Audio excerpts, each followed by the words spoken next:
Reka mbasuhuze rero aho muherereye hose mbifurize ibyiza by'Imana bibane namwe n'uburinzi bwayo. Mboneyeho kubaha ikaze rero kugira ngo tubane muri aya makuru mbazaniye muri uyu mwanya hagati aho ngaho. Wowe udukurikiye uri mushyashya ihutire kudukorera kuri subscribe.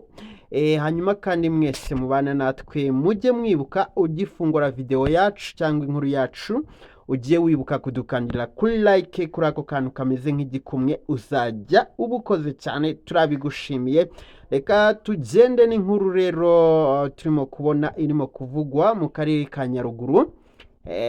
Mva my friends, ibintu bigeza harindi mu kareka mbivuge gutyo, aho umunyeshuri akuramo inda yarangiza gukuramo inda ntihagire n'ubimenya, agafata umwana akamuzingazingira mu ipantaro akanaga hejuru y'ibati cyangwa se igikoni cyangwa ikiraro. Iyo nkuru turaje tuyirebe. Mu gitondo akabyuka ajya kwikorera ikizamini yabikoze muri iryo joro. Arabyuka ajya kwikorera ikizamini nkaho nta cyabaye. Babimenya ari uko babonye icyo kintu cy'ipantaro kiri hejuru, bakimanuye baravuga bati kiriya kintu kizinze ni igiki, barakimanura basanga ninda umwana yakuyemo. Umunyeshuri baribu irahagera, umunyeshuri bamusanze ku ishuri ahita abyiyemera ati njye rwose ni njyewe ariko ntago narinzi ko arinda. Uraje wumve ibyo yaje kuba yatangaza urumirwa. Isi igeze harindimuka. Ni amakuru avuga ko rero mu karere ka Rwamagana ahazwi nka Cyahinda, muri GS Cyahinda. Iki kigo kikaba giherereye mu mudugudu wa Saburunduru wo muri aka karere ka Nyaruguru. Ndabona batatangaje niba ari Cyahinda sinzi. Ahangaha hari umukobwa rero wiga kuri GS Serora Cyahinda. Uyu munyeshuri akurikiranweho ibintu byo gukuramo inda, hanze akajya gukora ikizamini yiyoberanyije rwose ku buryo utari kumenya n'ibyo ari byo. Amakuru dukesha rero ubuyobozi bwo muri kariya gace, ni amakuru dukesha umunyamabanga nshingwabikorwa w'umurenge wa Cyahinda, Aphrodis Nkurunziza, niwe waje kuba yakwemera itangazamakuru iby'iyi nkuru. Avuga ko ibyo byamenyekanye nyuma y'uko ejo kuwa kabiri tariki ya 16 Kamena 2026 mu masaha y'isaa sita zo ku manywa aribwo inda uwo mukobwa w'imyaka ya 19 yari yaraye yayikuyemo mu ijoro ubwo ryo kuwa mbere ishira kuwa kabiri. Akomeza avuga yuko rero nk'uko uyu mukobwa yaje kuba yabyitangariza, yayikuyemo, arangije kuyikuramo azingazingira mu ipantaro ahita anaga hejuru y'ikiraro. Hejuru y'ikiraro cy'amatungo kiri mu rugo iwabo. Uyu munyeshuri yigaga ataha birumvikana. Akakomeza avuga yuko rero abantu bamenyereye iby'imikurire y'umwana barebye bakabona uwo mwana yaragejeje hagati y'amezi 3 n'8. Uyu mukobwa rero ajya gufatwa, ni ababyeyi babibonye birumvikana ko babiketse bahamagara ubuyobozi ati twumiwe twayoboye umuntu wakoze ibi bintu. Hanyuma rero inzego z'ubuyobozi zihageze, akabyeyi akavuga ati mukobwa wacu si ubu ni wowe wabikoze, ariko bikavuga yuko nta n'uwari uzi ko yari atwite.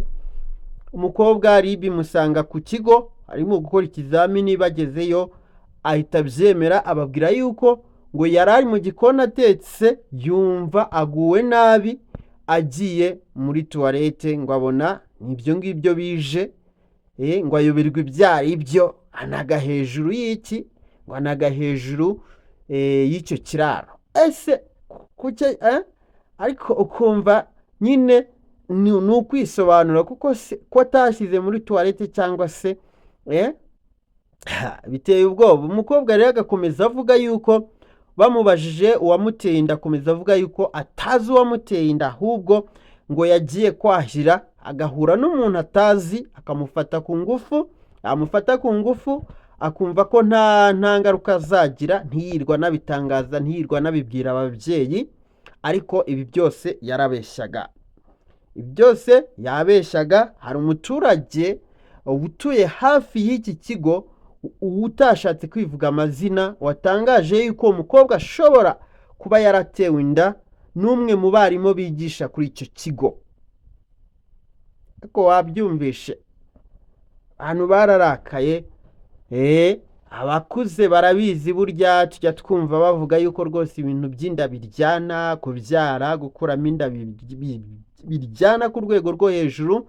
Hanyuma rero ukibaza ukuntu umukobwa yakuyemo inda bugaca mu gitondo agiwe yigira mu kizamini, abantu bakavuga yuko niyo atanaga hejuru y'ikiraro agashyira ahandi, kanaga muri tuwarete cyangwa n'ahandi hantu, nta n'uwari kuzamenya ibyabaye n'umwe. Nta n'uwari kuzamenya ibyabaye n'umwe, kubera yuko uyu mukobwa ngo nta n'umwe wakekaga yuko yaba atwite. Nta n'umwe wakekaga inda ye rwose, ngo ntago yagaragazaga yuko atwite. Ndetse nawe akavuga yuko ngo atazi uwo muteye inda, ngo ari umuntu wamufashe ku ngufu yagiye kwahira, bikarangira bigenze bityo. Uwo muntu ngo agahita agenda ntanamumenye. Ariko wumvishe ko bamwe mu baturage batangaje yuko bakeka ko yaba yaratewe inda n'umwe mu barimu bigisha kuri icyo kigo uyu munyeshuri yigagaho. Isi irashaje. Urumva ko ibikomeje kugenda bibera hirya no hino ari amabara arimo kwigurukira gusa. Ni amabara arimo kwigurukira gusa, nta kindi rwose. Sinzi ngo hazakorwa iki kugira ngo ibintu nk'ibi ngibi bigende bigabanyuka. Noneho ukibaza umwana w'imyaka 19 wiga mu wa mbere segondere, noneho ukibaza ukuntu yagiye gukora ikizamini nk'aho nta cyabaye. Mbega isi dutuye. Ubwo rero reka dutegereze tumenye, ese mu iperereza hazagaragaramo iki? Ese n'uwo mwarimu bizagaragara yuko yayimuteye, cyangwa se biragaragara yuko umukobwa yakomeje gutsemba ahisha uwamuteye inda? Ubwo iperereza rigiye gutangira nicyo bisobanuye. Hanyuma iby'iyi nkuru yo tuzayigarukaho twamenya ikizava mu iperereza, niba uwo mwarimu ari we wamuteye inda uwo mukobwa. Ubwo bivuze ngo abaye ari we baba barumvikanye ko agomba kuyikuramo. Ariko se nanone ukibaza, umwarimu waba baramugiriye inama ngo narangiza kuyikuramo anage hejuru y'ikiraro. Wa mwarimu nawe we waba uri hafi ya ntawe. Reka rero twebwe dutegereze ikizaba mu iperereza. Tushimire mwese muba mwabanye natwe muri aya makuru n'ibiganiro, kandi tubabwira ko turakomeza kugenda tubana mu yandi makuru. Ndakomeza kugenda mbategurira. Nkomeje kuba umuhungu wanyu Mr. Habu Big Baby Man DJ. Ndabakunda cyane.